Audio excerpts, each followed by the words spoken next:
abril continuaremos con el ciclo de teleconferencias en el marco del curso taller Prevención de Riesgos para Discapacidad Infantil. El tema estará a cargo de la doctora Carola Flores, quien es jefa del Departamento de Investigación, Docencia y Rehabilitación Integral en el Aprendizaje del Instituto Nacional de Rehabilitación.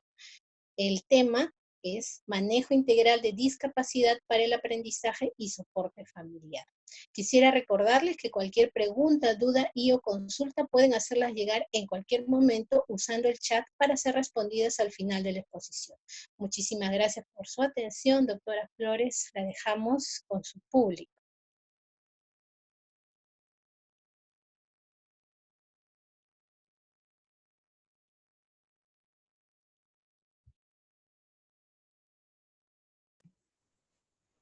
Hola, buenos días, ¿me escucha? Sí la escuchamos, doctora. Qué bueno. Bueno, ante todo, buenas tardes con todos los que estamos en este momento, están conectados en esta teleconferencia. En primer lugar, quisiera agradecer la invitación de los organizadores por dar la oportunidad de abordar este tema de manejo integral de la discapacidad para el aprendizaje y el soporte familiar.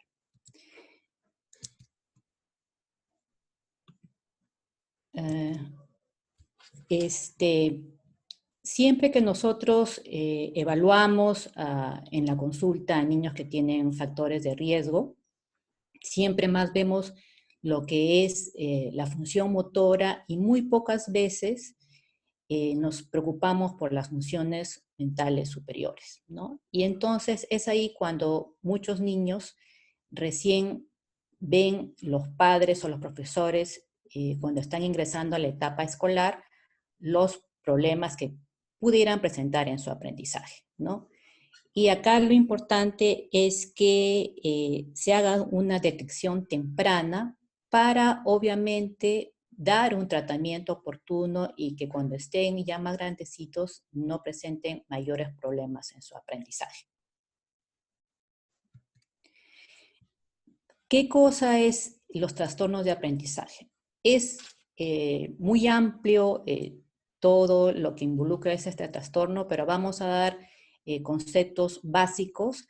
Tengo entendido que está dirigido a médicos también de primer nivel y yo lo que quisiera es que sepan detectar lo más pronto posible cuando hay este tipo de problemas para que puedan hacer la derivación a algún centro, alguna institución de salud que cuente con médicos rehabilitadores.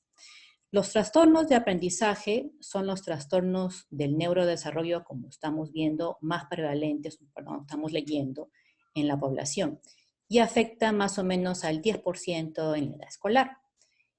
Condicionan ello que niños con una escolarización adecuada y una inteligencia normal presentan dificultades ya sea en la lectura, en la escritura o en las matemáticas, ¿no? No siendo capaces de contar con sus habilidades académicas propias para su grado y su edad y de su capacidad intelectual y el nivel educativo. Los procesos genéticos, cerebrales y cognitivos que subyacen en los trastornos de aprendizaje son complejos y no del todo conocidos a la fecha. En esta tabla, como podemos apreciar, bueno, me van a disculpar que es del año 2018, me hubiera gustado hacerlo de 2019, pero esto nos avisaron hace 2 semanas que íbamos a hacer por una teleconferencia y bueno, dadas las circunstancias actualmente que no podemos, tengo toda la información del año 2019 en el instituto, entonces ha sido un poco complicado acceder a ella, a esa información. Pero esta tabla nos puede servir para que ustedes puedan ver que los diagnósticos más frecuentes que vemos en el departamento de aprendizaje en el instituto son trastornos hipercinéticos de la niñez, que obviamente están todos ellos con problemas de aprendizaje en su gran mayoría. Los trastornos del desarrollo de habilidades escolares, que en este rubro están incluidos, o están los niños niños que tienen un lento aprendizaje o niños fronterizos, que son aquellos que tienen un déficit intelectual por debajo de lo normal sin llegar a tener retardo mental o discapacidad intelectual, como actualmente lo denominamos. Y los trastornos específicos del aprendizaje, en la cual están los pacientes que presentan, los niños que presentan trastornos de lenguaje, escritura, cálculo o una combinación de ellos.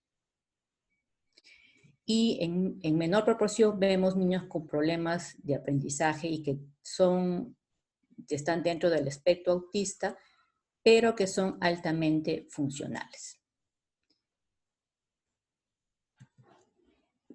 Los factores que hay que tener en cuenta en el desarrollo del trastorno del aprendizaje no solamente son los factores inherentes al niño, sino también hay que tener muy en cuenta los factores ambientales, porque son sumamente importantes.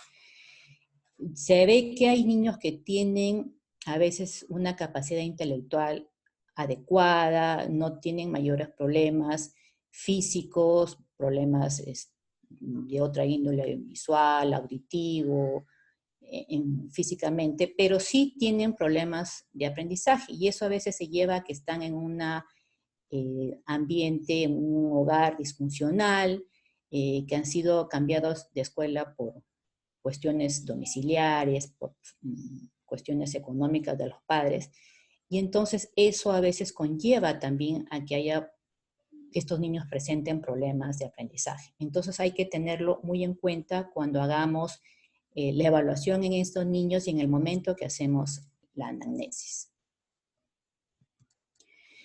¿Qué dificultades en forma general podrían estar presentando estos niños? En la edad preescolar hay que tener en cuenta si tienen retrasos en el desarrollo del lenguaje. La doctora Rado, tengo entendido que también ha desarrollado un tema en relación a ello. Dificultades para adquirir el habla, para aprender los colores, las formas, letras, los números cuando están en la etapa preescolar, dificultad para hacer las rimas, y algo que se presenta con mucha frecuencia es la dificultad en la coordinación. Niños que ya deberían estar teniendo una coordinación que es un pilar para adquirir la lectoescritura, pues todavía tienen muchas dificultades y eso es uno de los primeros motivos por los cuales los niños son llevados a la consulta.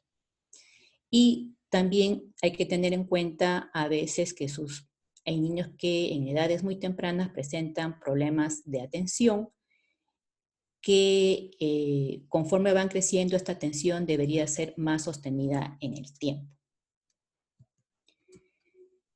Niños en edad escolar y adolescentes podrían estar presentando dificultades para seguir las instrucciones, organizarse y mantener esa organización ya sea en la escuela, en el hogar, comprender las instrucciones verbales, recordar la información adquirida, tener problemas para leer, para comprender la lectura, para escribir, para decodificar lo que están leyendo, escribiendo, y también realizar cálculos matemáticos, ¿no? Sobre todo para hacer operaciones básicas en lo que es la aritmética. Y sobre todo, la gran mayoría de ellos tienen también dificultades, obviamente, para concentrarse, terminar el trabajo cuando están presentando un TDAH de por medio. Hay que tener en cuenta también factores predictivos o neurológicos blandos, como lo denomina Portelano, y en ellos podemos tener en cuenta dentro de los trastornos psicomotores, la hiperactividad, que es uno de los trastornos que nos conllevan a presentar, que estos niños presenten trastornos de aprendizaje, alteraciones en el tono muscular, en la coordinación y en el equilibrio, sobre todo, que eso me gustaría hacer énfasis, al igual que en los trastornos de la motricidad fina o gruesa, que es sumamente importante en estos niños. Dentro de los trastornos sensoroperceptivos, los desorientación espacial, problemas visuales que podrían estar presentando, alteraciones en el reconocimiento de su esquema corporal, sobre todo, trastornos del lenguaje que podría ser sumarse, problemas de conducta, etc. Dentro, ya siendo un poquito más específicos dentro de la lectura, ¿qué problemas podrían estar presentando aquellos niños que ya están en una edad de haber desarrollado el proceso, haber alcanzado, mejor dicho, el proceso de la lectura? Dificultad para hacer rimas, presentar errores específicos al leer, es decir, cambiar una sílaba por otra o una palabra por otra, dificultad en la comprensión lectora, dificultad para pronunciar palabras nuevas, para seguir instrucciones, ya sea simples o complejas, son los que más, se podría decir con más frecuencia, vemos en la consulta. En cuanto a la escritura, también lo más frecuente que vemos dentro de la práctica es la presencia de errores específicos que presentan estos niños. Escriben una letra por otra, a veces no siguen la línea del renglón, la letra lo tienen más grande de lo que se espera para la edad que tienen, y bueno, el trazo de sus letras también puede estar alterados en ellos. Y en lo que es relacionado al cálculo, dificultad para realizar operaciones, invertir los números en el momento de escribirlos, confundir los símbolos básicos de la suma, la resta, entre otros. Vamos a hablar un poquito de la clasificación de los trastornos del aprendizaje. Esto es, ustedes lo pueden encontrar está al alcance de todos para que ustedes lo puedan revisar, entonces no vamos a hacer mucho, no nos vamos a detener mucho en ello, pero sí es importante que ustedes sepan que en el instituto nosotros nos regimos por, al igual que en todas las instituciones hospitalarias, por el CIE-10. Entonces, dentro de ellos están los trastornos específicos del desarrollo de las habilidades escolares, con el código F81, que es importante porque a veces cuando hacemos una referencia, a veces no sabemos o no recordamos, mejor dicho, porque no es algo muy común que nosotros lo vemos como los problemas o trastornos motores o los problemas motores que es más frecuente que veamos en la consulta en el día a día, pero sí es importante que ustedes sepan que los trastornos de lectura, escritura y cálculo están dentro de este grupo que es los trastornos específicos del desarrollo de las habilidades escolares. Y también tenemos el trastorno mixto, que es uno de los que más trastornos frecuentes que vemos en el departamento, el cual es se podría decir como una combinación, ya sea de la lectura, escritura, o de la lectura con el cálculo, y en algunos casos se presentan, que es lo más común, en las tres áreas. Entonces, a estos entran a tallar en lo que es el trastorno mixto de las habilidades escolares. Y dentro de lo que es el trastorno del desarrollo de las habilidades escolares no específico o no especificado, es que aquí podríamos decir, los clasificamos o lo están incluidos los niños que tienen un nivel limítrofe o niños fronterizos. Este tipo de diagnóstico de niños fronterizos, lamentablemente hasta la fecha no están clasificados dentro del CIE-10, no tienen una clasificación. Entonces es por eso que hasta a veces no saben a quién acudir para que les hagan el diagnóstico, porque no es un trastorno que podríamos decir qué especialidad lo ve, ¿no? Normalmente estos niños tienen mucha dificultad para que sean abordados y clasificados, que es lo más importante, no tienen una clasificación como los otros trastornos. También es importante tener dentro de los trastornos de aprendizaje, tener en cuenta los trastornos hipercinéticos, porque los niños que tienen el TDAH cursan la gran mayoría de ellos con trastornos de aprendizaje, ¿no? Lo otro que también es frecuente, que los niños que presentan trastornos de aprendizaje, algunos de ellos también cursan con problemas de conducta, que obviamente esto conlleva que tengan también problemas en la escuela. Y el otro grupo que es mucho menor que vemos nosotros en el departamento es el trastorno generalizado del desarrollo, que de acuerdo al DSM-5 actualmente se cataloga como el trastorno del neurodesarrollo, ¿no? Como acá lo podemos ver en esta tabla, todos los trastornos global del desarrollo actualmente, de acuerdo al DSM-5, entran en lo que es trastornos del neurodesarrollo. Como ustedes pueden apreciar, está ahí lo que es la discapacidad intelectual, que actualmente se le denomina así, el trastorno del espectro autista, el trastorno por déficit de atención con hiperactividad, los trastornos motores, el trastorno específico del aprendizaje y los trastornos de comunicación. Esta comparación que estoy haciendo solamente es para tener en cuenta que actualmente en el DSM-5 ya se tiene en cuenta, se especifica si los trastornos del aprendizaje son leve, moderado, grave, que anteriormente no, en el DSM-4 no se tenía en cuenta este aspecto. Así también en el DSM-5 actualmente se tiene en cuenta o especifica la gravedad del TDAH si es leve, moderado o grave, que es algo muy importante y que nos ayuda para saber qué tipo de tratamiento se le va a dar a este tipo de pacientes.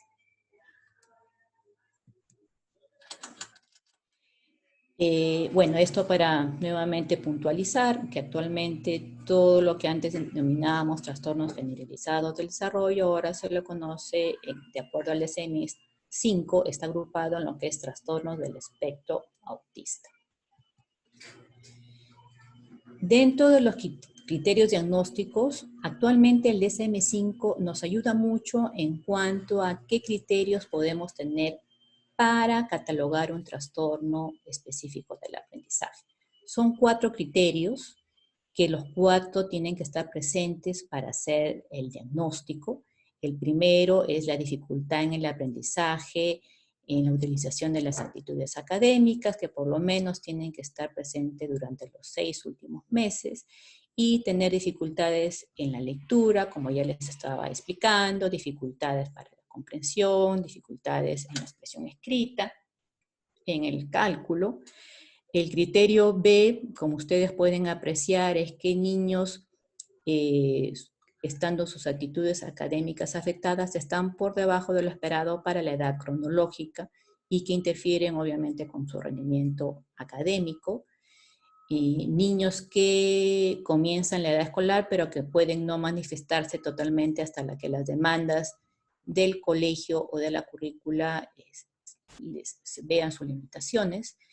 Y niños que, a pesar que se ha corregido los trastornos auditivos, visuales, no tienen problemas intelectuales, están presentando una dificultad en su aprendizaje.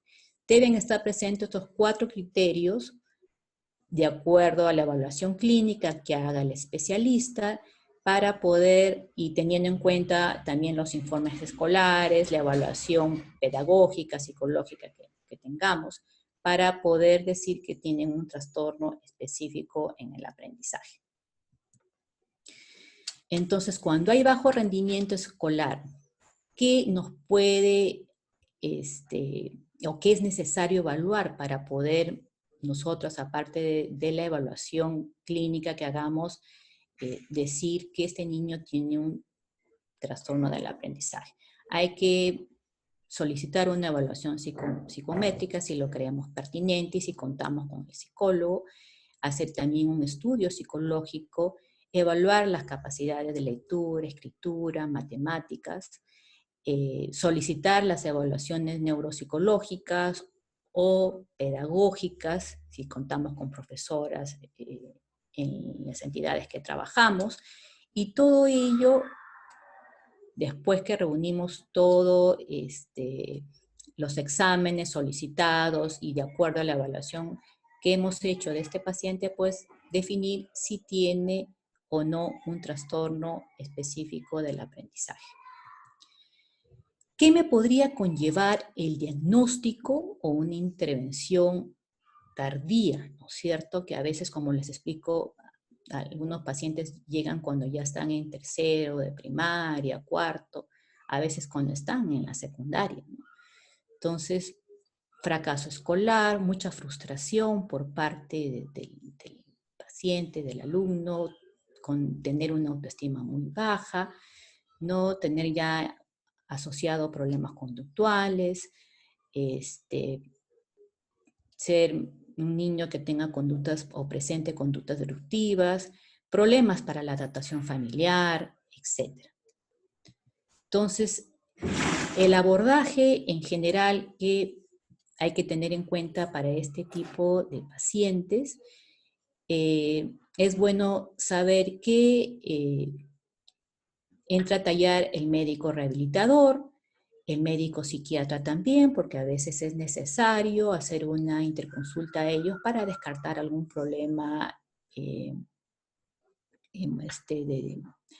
depresión, ansiedad que algunos niños presentan, algunos tienen también rasgos esquizoides que hay que descartarlo obviamente, el neuropediatra que también hacemos la evaluación cuando es pertinente y cuando es necesaria, contar con especialistas en problemas de aprendizaje, psicólogos, terapeutas del lenguaje, porque en algunos pacientes simultáneamente presentan problemas de aprendizaje y problemas de lenguaje. Esto es muy común en nuestros niños que presentan estas dificultades.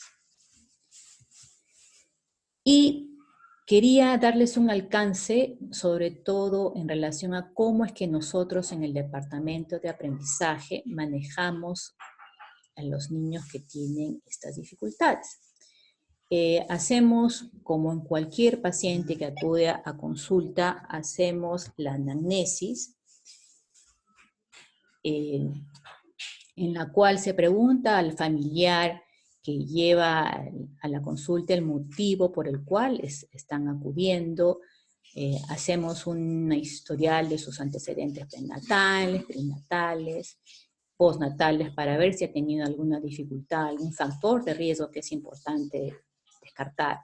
Si tiene, cómo está su conducta, su comportamiento, si tiene problemas en ello, sus antecedentes patológicos, que es sumamente importante para descartar ciertas patologías, la información de cómo ha sido, dependiendo en qué edad se encuentran, preescolaridad o escolaridad, cómo es que ha evolucionado, si es que ha cumplido las metas en la etapa de preescolaridad, si cumple criterios de desatención, hiperactividad e impulsividad, que nosotros en el instituto, en el departamento, tenemos en cuenta para abordar estos criterios, hacer la evaluación de acuerdo al DSM-5, ¿no? Sus antecedentes familiares, si es que hay algún familiar, hermanos, primos, etcétera, que hayan tenido problemas de aprendizaje o una discapacidad intelectual. Si la dinámica familiar es adecuada o es una familia disociada, que como ya les mencioné, esto puede también conllevar a problemas de aprendizaje, los cuales van a ser pues, problemas que no van a durar mucho y que se pueden solucionar más rápidamente, ¿no? Y en el examen clínico que evaluamos si hay signos blandos que ya les había explicado anteriormente, cómo está su atención, la memoria, la coordinación, la motricidad fina, sobre todo, la organización temporoespacial, cómo está el reconocimiento de su esquema corporal, cómo está su lenguaje, si tiene dificultades en el lenguaje expresivo, sobre todo, si tiene presencia de dislalias, que eso obviamente va a influir mucho en cuanto a su lectoescritura. Y también evaluamos la lectura, la escritura y cálculo. Hacemos una damos nuestro probable diagnóstico y nuestro plan de trabajo que solicitamos si es necesario la evaluación psicométrica, porque no en todos le pedimos, y la evaluación pedagógica también, que si vemos que es un paciente que presenta problemas en su aprendizaje, obviamente es evaluado por nuestras profesoras especialistas, ¿no? Nosotros en el departamento, mayormente lo que hacemos primero es evaluar al paciente, ¿no? Antes de que la mamá ingrese al consultorio y nos diga, nos dé la anamnesis, básicamente, no toda la información que requerimos y por qué están viniendo.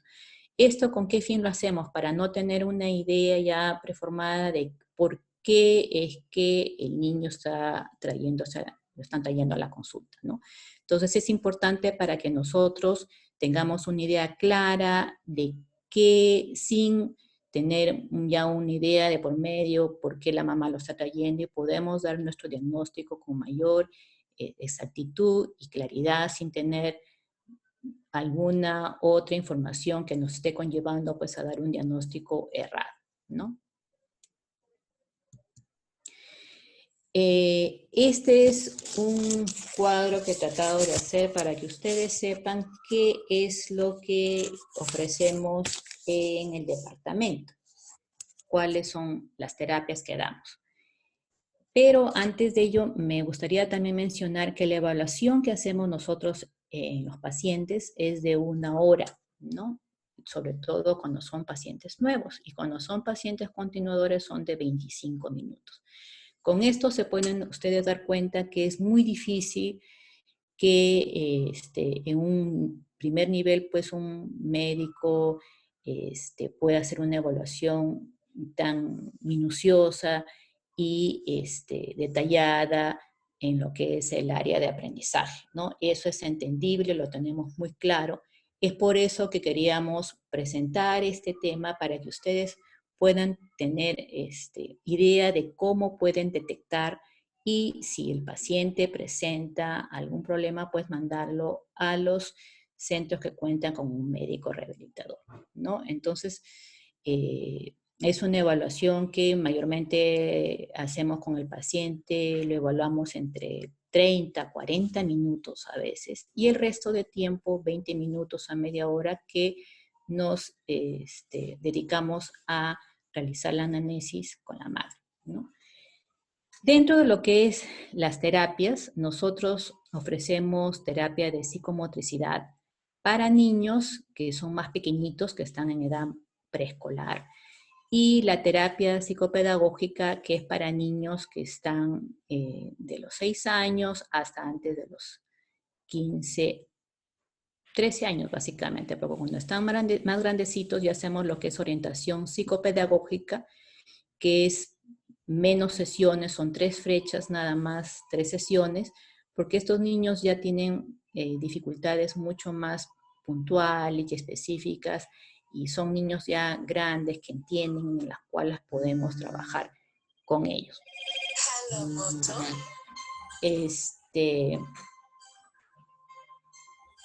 Perdón, un ratito. Aló. Doctora, estoy en conferencia ahorita, disculpe.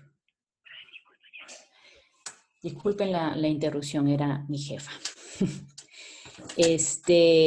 Bueno, y en la terapia psicopedagógica y de psicomotricidad son 45 minutos aproximadamente que damos. Son terapias individuales. Cuando son las pedagógicas, sobre todo cuando son más pequeñitos, a veces los agrupamos de a 2, cuando el niño no es muy inquieto o impulsivo, y se puede trabajar con ellos, ¿no? En lo que es la parte pedagógica, que bueno, no está acá escrito, no está mencionado, pero sí también ofrecemos talleres que son grupales, en las cuales hay talleres para niños con TDAH, talleres para niños que tienen habilidades cognitivas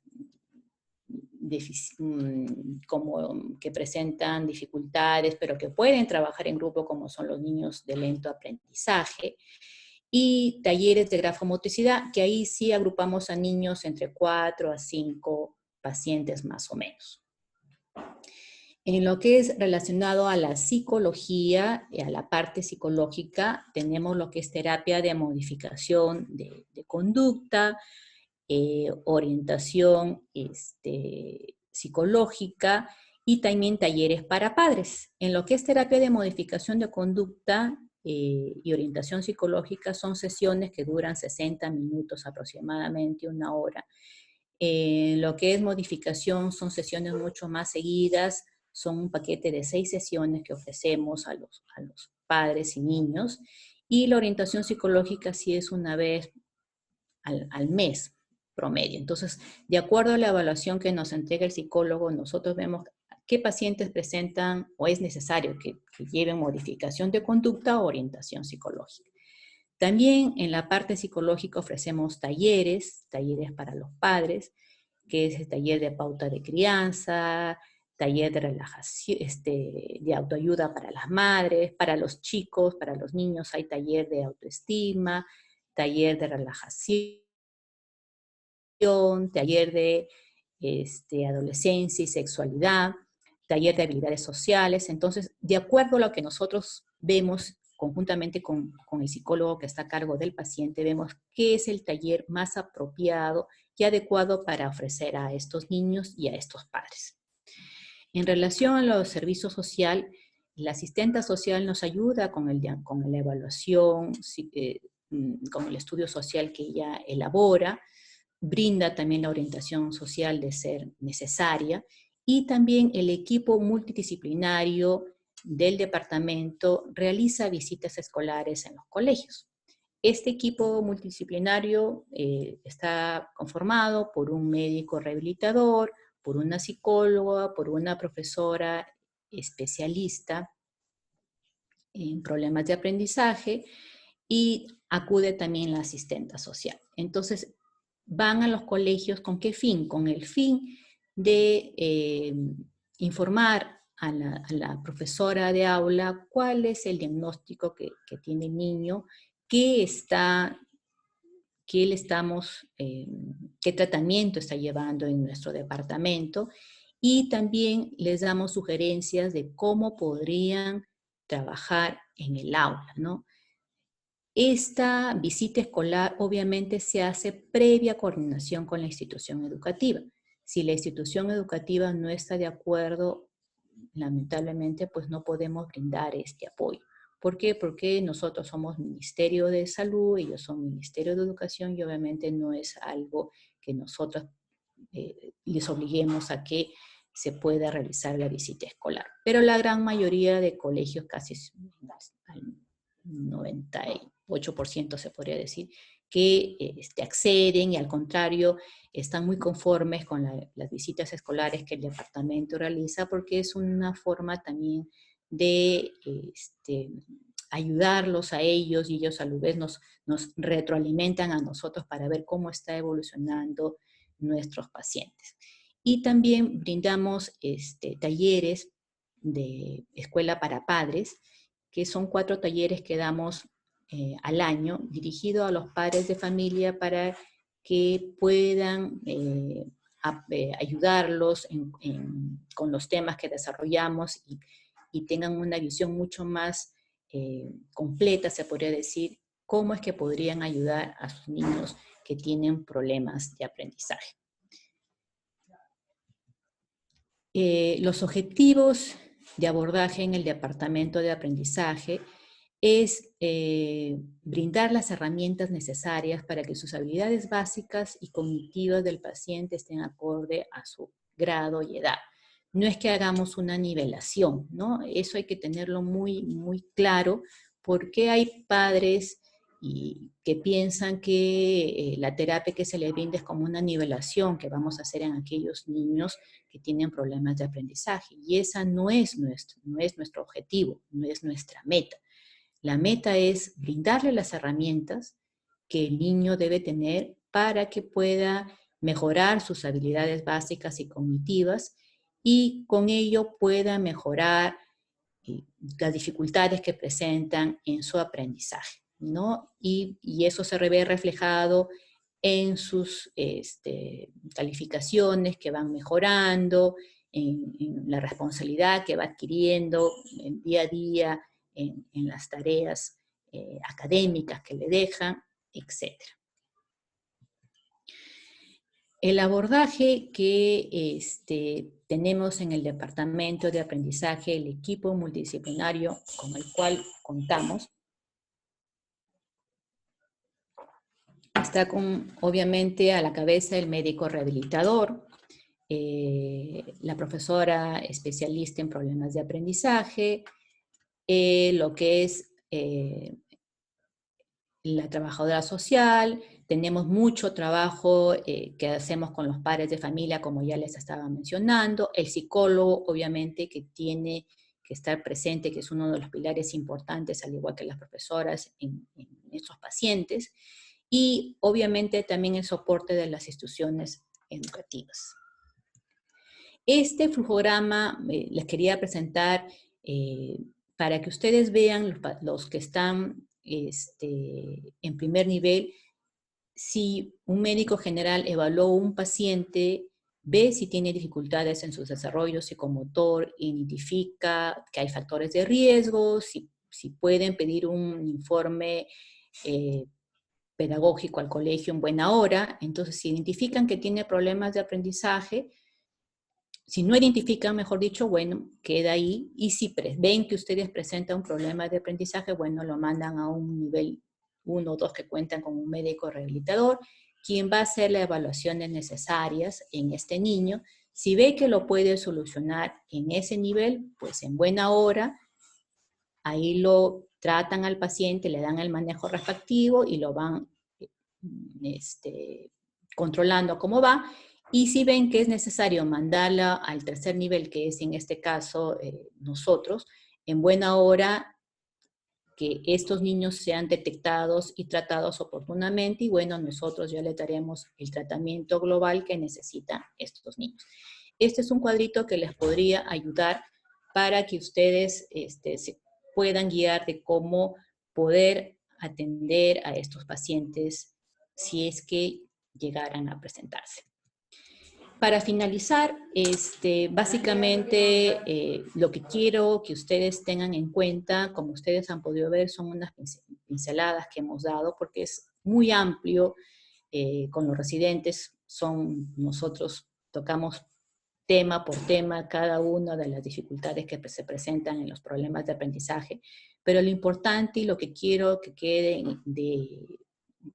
el objetivo de esta presentación que he hecho es que tener en cuenta que la detección y el manejo de problemas de aprendizaje se debe realizar oportunamente para evitar afectar de forma permanente diferentes áreas del desarrollo, tanto cognitivas como emocionales, que el pronóstico a mediano y largo plazo depende básicamente de la detección y tratamiento precoz y adaptación escolar, que el manejo psicopedagógico y psicológico del paciente y familia es sumamente importante para tener una evolución favorable y cumplir con los objetivos del tratamiento, y que la familia, sobre todo, cumple un rol fundamental en el manejo, al igual que las profesoras de las instituciones educativas. Muchos padres creen que solamente con llevarlos a las terapias y no tener la ayuda del psicólogo y de ellos, incluido de los padres, es más que suficiente para que los niños evolucionen bien y no tengan mayores problemas en su aprendizaje. Y esto no es así. Si no hay el compromiso de la familia para que puedan manejar algunos problemas, algunas conductas, saber manejarlas dentro de la casa y el apoyo, pues va a ser muy difícil, por más que reciban terapia en cualquier sitio, para que estos niños puedan mejorar sus habilidades básicas y cognitivas.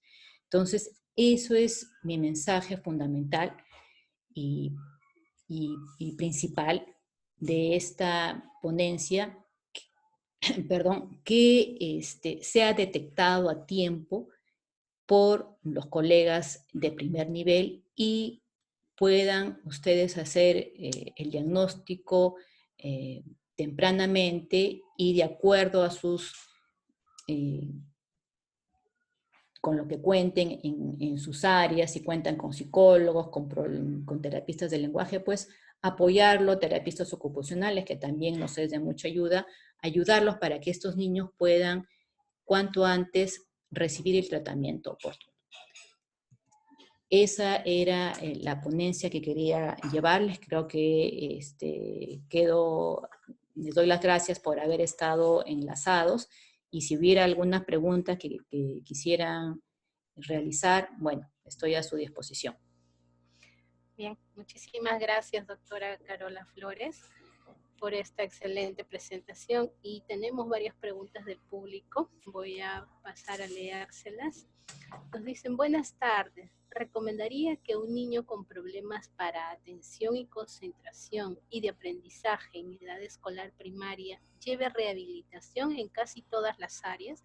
Es decir, terapia de aprendizaje, lenguaje, psicomotricidad, ocupacional y conducta a la vez. ¿Qué estrategias recomendaría?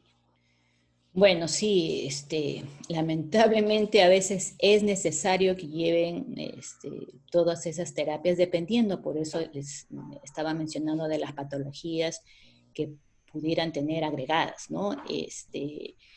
Los problemas de aprendizaje y de lenguaje en gran mayoría de pacientes van muy de la mano, ¿no? Entonces, si yo no tiene el niño problemas de lenguaje, dislalias, no pronuncia bien, obviamente va a repercutir en la lectoescritura, ¿no?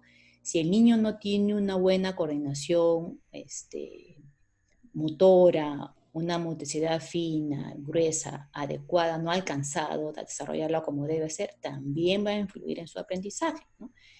Entonces, sí, en algunos casos es necesario, pero hay que priorizar, ¿no? De acuerdo a la edad, qué es lo más importante para este paciente, porque entiendo y es comprensible que no todas las terapias las va a llevar simultáneamente porque obviamente ese niño se va a cansar, se va a agotar fácilmente. Entonces, de acuerdo a lo que el médico en ese momento determine, ¿no? Y nosotros siempre estamos en continua comunicación con los departamentos de desarrollo del lenguaje, se verá qué es lo más conveniente para este paciente. Bien, muchas gracias, doctora, por la respuesta. Doctora, nos preguntan también, ¿qué tipo de evaluación le realizan a un niño con TEL? ¿Con perdón? Con TEL. Con O tal vez hay algún trastornos error específicos de lenguaje. del lenguaje.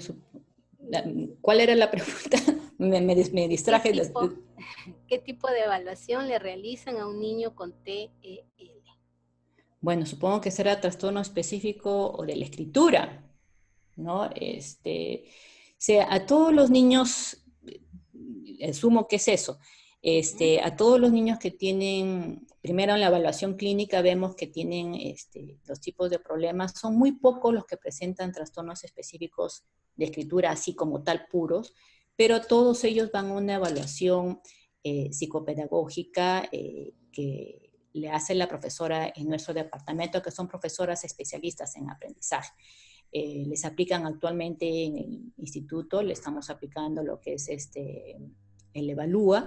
Entonces ahí sale esa prueba que evalúa obviamente la parte de escritura y si presenta dificultades solamente en esa área, pues bien, en buena hora y solamente nos dedicamos a tratar básicamente las dificultades que presentaría en la escritura. Doctora, disculpe, acá aclara la pregunta, la persona que la envió dice trastorno específico del lenguaje. Ah, bueno, pero el trastorno específico del lenguaje básicamente está abordado por el departamento de lenguaje, de comunicación que tenemos en el instituto. Nosotros estamos, se podría decir, subdivididos en 4 departamentos en el área de funciones mentales, ¿no? Que es el departamento de desarrollo, el departamento de aprendizaje, que básicamente aborda todo lo que es problemas específicos del aprendizaje, y lo que es lenguaje, eso lo trata el departamento de comunicación, ¿no? Parece Me que el refiero... día martes la doctora Rado trató el tema de comunicación, ¿no? Claro, En lenguaje y habla. básicamente en relación al lenguaje expresivo, ¿no? Si ahora tiene dificultades para comprender la lectura y obviamente eso sí lo vemos en nuestro departamento, pero el lenguaje per se lo trata el departamento de comunicación. Muchas gracias, doctora. Nos preguntan también si es posible incluir aspectos relacionados a la interacción adulto-niño en la anamnesis que se le realiza al paciente. ¿Cómo? Y la pregunta, a ver, repítame Y por favor. es posible incluir aspectos relacionados a la interacción adulto-niño en la anamnesis del paciente. A ver, en la anamnesis que nosotros realizamos en el departamento, obviamente tenemos y se podría decir, un ítem donde preguntamos cómo es la relación entre padres e hijos, por eso nos abordamos mucho lo que es la dinámica familiar, ¿no? Y ver si es efectiva, si tienen mayores problemas. Entonces sí es importante ver cómo interactúan los padres con los niños. Eso es para nosotros primordial, porque muchos pacientes pueden presentar dificultades de aprendizaje porque no hay una buena dinámica. Si lo abordamos y si presentar el caso, un psicólogo realiza la evaluación, el estudio psicológico, y él nos ayuda a determinar qué tratamiento va a recibir ese paciente. Muchas gracias.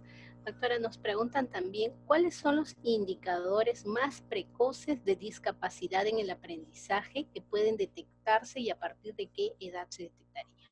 Muchas gracias. Bueno, eso estaba, se dijo durante la ponencia, ¿no? Durante las diapositivas que le estaba presentando. Depende de la edad, ¿no? Cuando son más pequeñitos, mayormente tienen dificultades, como ya les había mencionado, dificultades en su lenguaje, que es frecuente, dificultades sobre todo en su motricidad fina, en su motora gruesa, dificultades para reconocer los colores, las formas, para comprender, ¿no? El análisis simple que debería estar teniendo los más pequeñitos, a veces eso está disminuido. Entonces, todo ello tenemos en cuenta ya es un indicio para nosotros que ahí está presentando problemas. Y cuando ya han alcanzado, o que también en los niños más pequeños que no han alcanzado o tienen dificultades para iniciar el proceso de la lectoescritura, que todavía no lo alcanzan y que hay se podría decir, una demora. También eso es importante en estos niños más pequeñitos. Y en los más grandecitos tenemos en cuenta, para nosotros es fundamental, por ejemplo, cuando están presentando dificultades al leer, al escribir, cuando tienen errores específicos, tanto en la lectura, en la escritura, en la comprensión lectora, tienen dificultades para las operaciones matemáticas, para su razonamiento, ¿no? Y teniendo en cuenta que no tienen ninguna dificultad en su nivel intelectual o tienen alguna otra patología o trastorno concomitante, ¿no? Eso es lo más, se podría decir, los signos o claves que nosotros tenemos en cuenta. Muchas gracias. Doctora, nos dicen así: buenas tardes. Si bien la etiología del trastorno del aprendizaje es multifactorial, ¿cómo evaluamos el pronóstico de estos pacientes? Los padres siempre realizan esta pregunta. Gracias.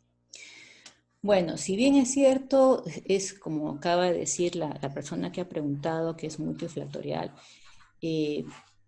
hay patologías o trastornos que a veces tiene el niño que sí llegamos a conocerlas, y bueno, dependiendo de esa patología uno ya puede decir sí cómo va a ser su pronóstico en el futuro, ¿no? Pero en aquellos que no conocemos, depende mucho si tiene este niño un nivel intelectual adecuado, y cuenta con un ambiente propicio para que no tenga, y ayude a mejorar, a poder salir del problema que está presentando.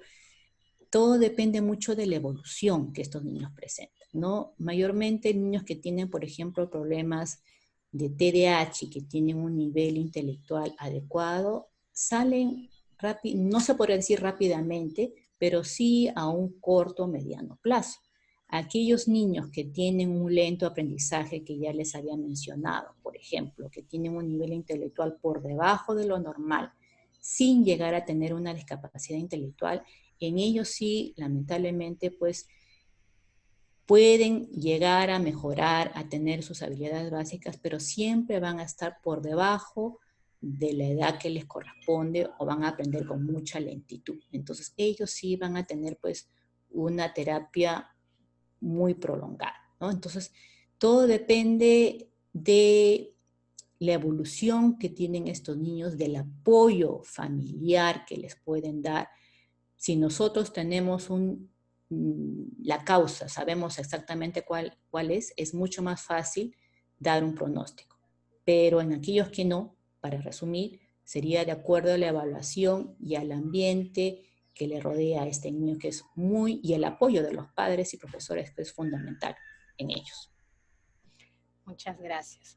Doctora, nos dicen también, buenas tardes, niños diagnosticados con trastorno específico del aprendizaje, con retraso en lectura, escritura y cálculo con desfase de 2 años, ¿son acreedores de certificado de discapacidad? Gracias. A ver, los niños que tienen trastorno específico del aprendizaje, no están, se podría decir, considerados para brindarles un certificado de discapacidad, salvo que estos niños ya tengan una discapacidad intelectual, ¿no?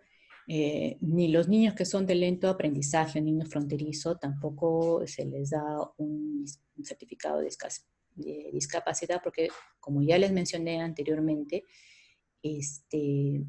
no, ni siquiera tienen un código para hacer una codificación de estos niños, no cuentan, ¿no?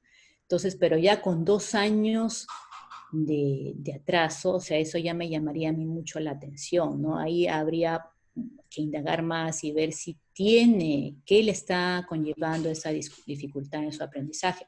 Y a lo mejor ese niño ya tiene una discapacidad intelectual, podría ser, porque con 2 años de atraso, salvo pues que nunca antes haya recibido ningún tipo de terapia, no lo haya visto nadie, pero si tiene un nivel intelectual normal, no ameritaría que se le dé un certificado de discapacidad. Muchas gracias.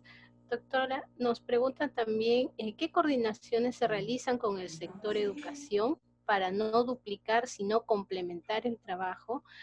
¿Existe alguna coordinación con el SANE, SAANEE?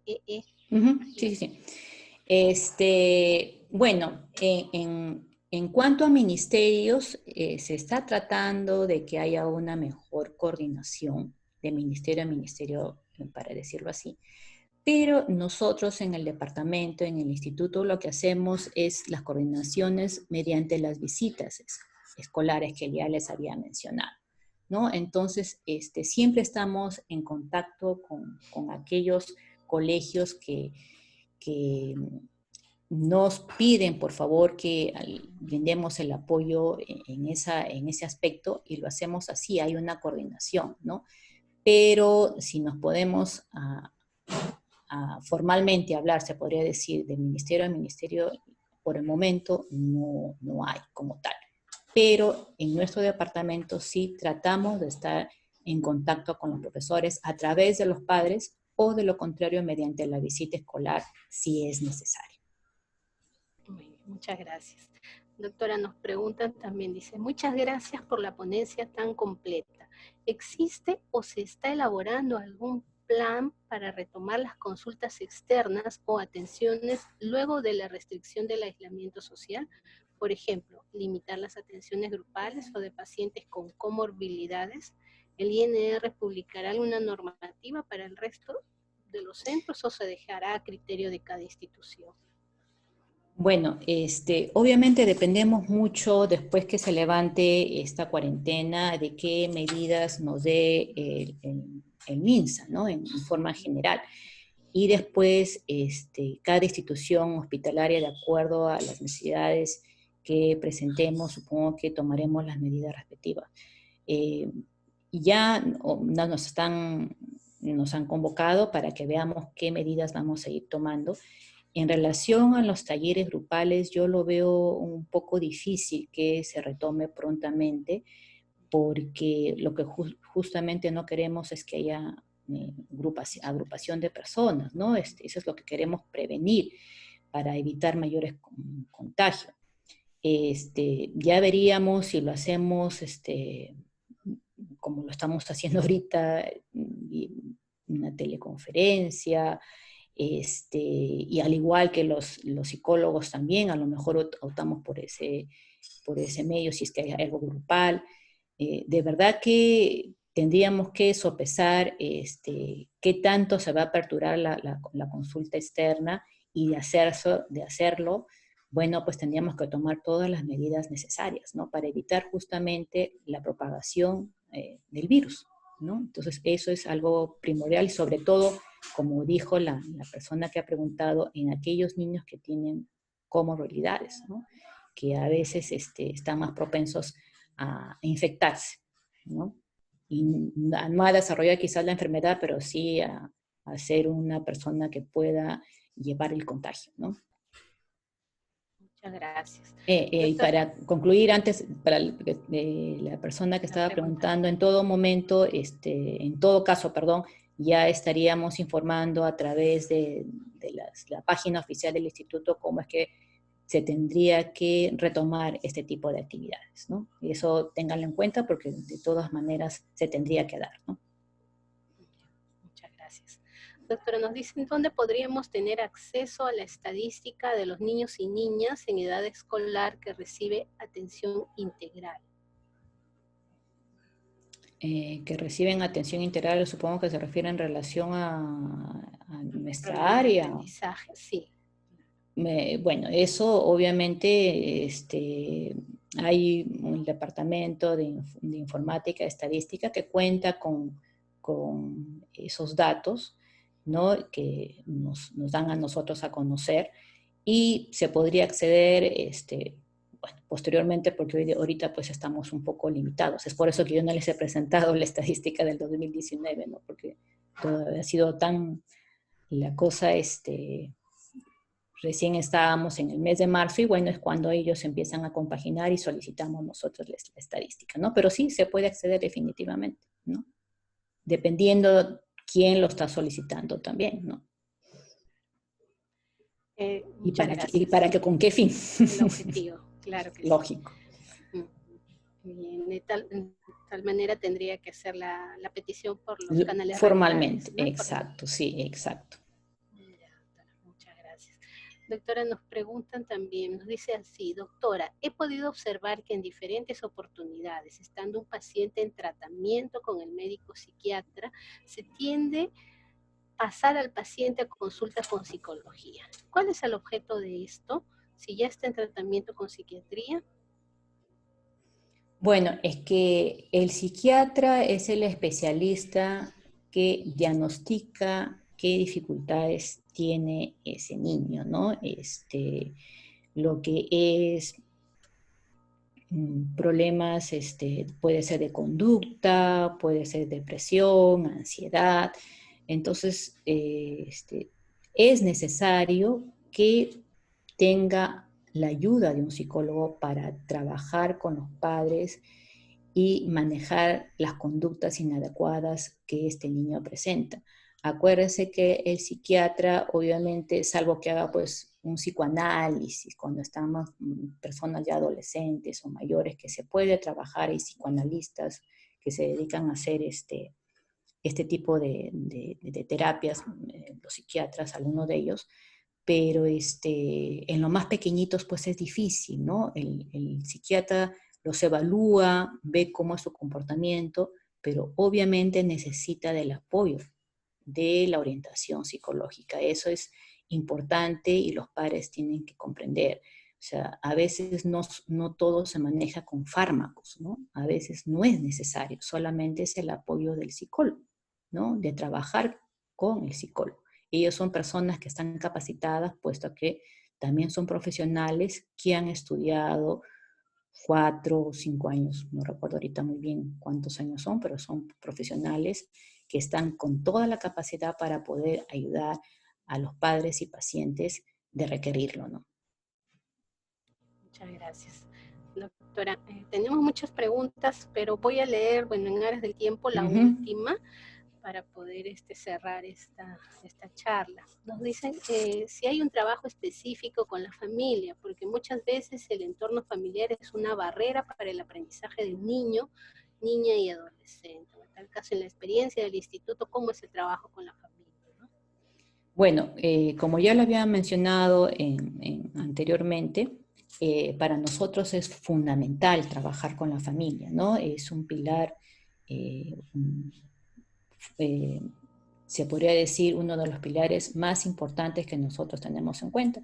Ya hemos visto que cuando los padres no colaboran en forma efectiva, no tenemos los mismos resultados de aquellos padres que sí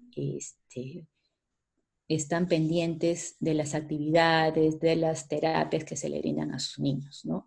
Entonces, nosotros por eso brindamos talleres de pautas de crianza, talleres de autoayuda para las madres, para que ellos, escuela para padres, charlas informativas, para que ellos estén con nosotros trabajando de la mano. Sí es fundamental, sobre todo en los niños que tienen problemas de aprendizaje, niños que tienen TDAH, niños que tienen el diagnóstico de niños fronterizos. Entonces, es importante y nosotros sí trabajamos en el instituto, en el departamento de aprendizaje conjuntamente con los padres. Pero aquellos padres, hay padres que lamentablemente no vemos mayor, se podría decir, cooperación, mayor integración en ello, y eso es lo que sí limita en cuanto al tratamiento de nuestros pacientes, ¿no? Bien, doctora Flores, la invitaría a dar unas palabras finales a todos nuestros participantes que han estado acompañándonos el día de hoy. Bueno, en primer lugar, agradecer nuevamente a los organizadores que me han dado la oportunidad de poder, a través de este enlace, estar con ustedes, darles un alcance de cómo pueden detectar tempranamente a los pacientes, a los niños que tienen problemas de aprendizaje, a dónde los pueden derivar de necesitarlo, que en este caso, si necesitan una terapia multidisciplinaria, al Instituto de Rehabilitación. Y bueno, lo más importante es recordar que los niños que presentan problemas de aprendizaje es un abordaje se podría decir multidisciplinario, ¿no? En la cual tanto el médico, psicólogo, profesoras y padres están involucrados. Ese es mi mensaje final que yo les podría dar para que tengan en cuenta que no solamente depende de una terapia, sino depende de un abordaje integral y que la detección es temprana, es sumamente importante, que los colegas que están en primer nivel no solamente evalúen la parte de la función motora, sino la parte de las funciones mentales superiores, sobre todo en aquellos niños que tienen factores de riesgo. ¿Para qué? Para que esos niños puedan recibir el tratamiento oportuno y más adelante ya no tengan los problemas que ya hemos tratado. Bien. doctora Carola Flores Cabrera, muchísimas gracias por esta excelente exposición. Gracias por a ustedes. llegar todo su conocimiento. Muchas gracias. Gracias a ustedes y hasta otra oportunidad. Hasta otra oportunidad, doctora. Bien, queremos agradecer también a nuestros participantes, recordarles que el día de mañana, viernes 3 de abril, estaremos con el tema Manejo Integral de la Discapacidad por Displasia del Desarrollo de la Cadera, a cargo de la doctora Majali Beja, también al mediodía. Y quisiéramos reiterar la encuesta que estamos pasando para que puedan completarla en lo más pronto posible, y a los que la han completado, pues no hay problema, pero necesitamos que todos los que se están conectando hagan el favor de llenarla para tener una mejor idea de las telecapacitaciones que debemos brindarles. Así también les recordamos que el acceso a los videos se encuentran en la página web del instituto, pero también les estamos colocando el enlace en el chat. Directamente haciendo clic en el chat, en el enlace, pueden entrar a los videos que se están colgando de toda esta semana. Recuerden que la telecapacitación va a continuar la otra semana hasta el día 8 de abril. Bien, muchísimas gracias y hasta mañana.